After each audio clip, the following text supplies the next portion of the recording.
yang pun apresiasi ke jajaran Polres Aceh Timur. Assalamualaikum warahmatullahi wabarakatuh. Berita Uronyo. Bupati Roki gejuk piagam ke polisi.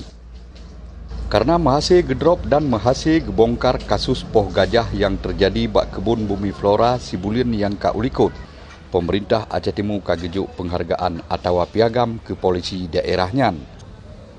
Piagamnya gejuk langsung oleh Bupati Aceh Timur Haji Hasballah Haji Muhammad Taib atau yang sering disebut nan Bupati Roki nibak Aula Polresnya dan geterimong Li Kapolres Aceh Timur AKBP Eko Widiantoro.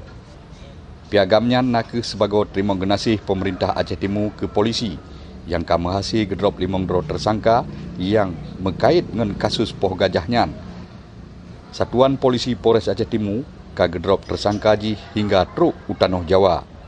Bupati Roki bak acaranya genarit gopnyan ngan jajaran mandum mengucapkan apresiasi yang cukup melambung atas kerja polisi Polres Aceh Timur. Long yang pun apresiasi ke jajaran Polres Aceh Timur yang hari ini sudah mengungkap pelaku tentang pembunuhan gajah. Nah, yang pelaku ini juga sudah berkali-kali hasil dari laporan Pak Kapolres Kalimonggo.